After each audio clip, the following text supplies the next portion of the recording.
this has been vaguely on my radar for a few weeks because I somehow found out that the 23rd to the 25th of August, I think it was this year, was the 40-hour famine in Australia. Right. And I thought that's something I really remember from my childhood, particularly, I reckon, like around the sort of early 90s period. I remember all the kids at school would do the 40-hour famine. And I thought, I'm going to do a bit of research on it and find out where it all came from.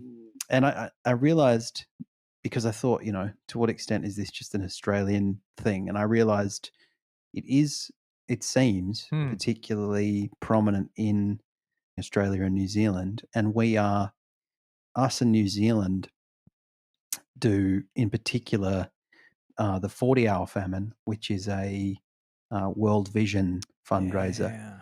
So for anyone who's totally unfamiliar with it, basically the idea is that it's under famine events in Wikipedia, which it might sound like a very morbid thing to Wikipedia, but actually it's just about these charitable drives.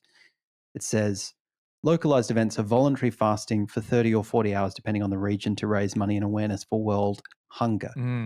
These events are usually coordinated by one or more one of various World Vision organizations and are done by youth in church organizations. Yeah. They've spread internationally. There's a 30-hour famine, but obviously we're a bit more hard down here. So we go an extra 10 hours in Australia and New Zealand. And in the UK, those fucking pussies, they go for 24 hours. Yeah. I mean, come on. That's nothing. I'd sometimes go 24 hours without realizing it. I can't go a day without a pint. Can't go a day without a pint. Exactly. Lager. What about my tea and toast? What about my Tony's tea cakes and my tea and toast and my jellied eels? They're allowed to have jellied eel, whereas we're allowed to have barley sugar. Yeah, that's right. Exactly. And so the standard is 30 hours, and that's spread to 21 countries. It's been around for ages. So yeah, there's these 21 countries where they do the 30-hour famine.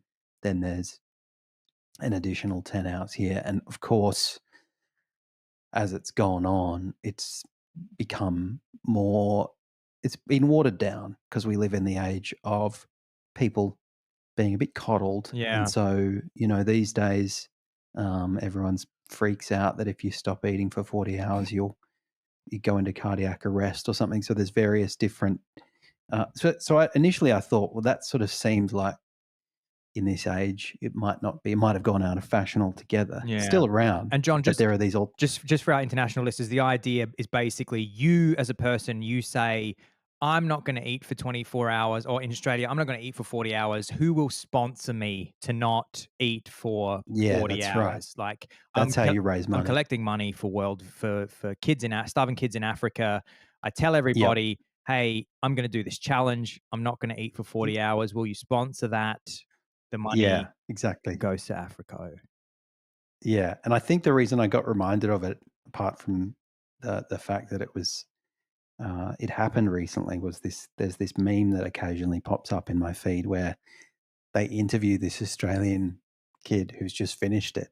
And it was so typical of the kinds of stories that I remember from that time of other school kids doing it, where he's basically saying, I did it, I'm really proud of myself. Yeah. And the interviewer's like, what did you do it for? And he basically has no fucking idea about the situation.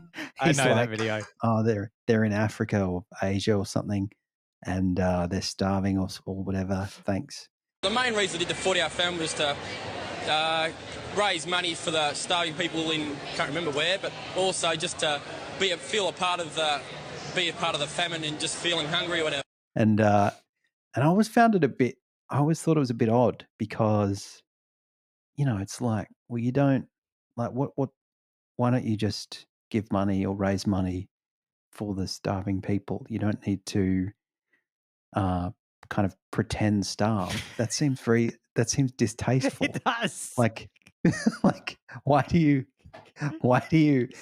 it's like, if there's a volcano, you don't go, oh, I'm going to walk across hot coals to symbolize the experience of a volcano. Like, Well, yeah, you're not it's not the same though, is it? Because 'Cause you're doing it in very safe conditions Yeah, and you're sort of proud of yourself for fasting. yeah, That's not what starving people are experiencing at yeah. all.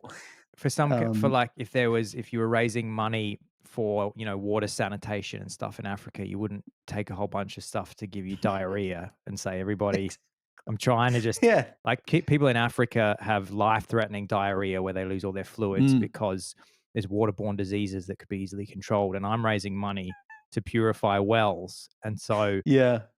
and so I'm just gonna eat a ho 40 just gonna do 40 hours of 40 drinking putrid creek water. and then and then having diarrhea for like really terrible diarrhea for for a couple of days.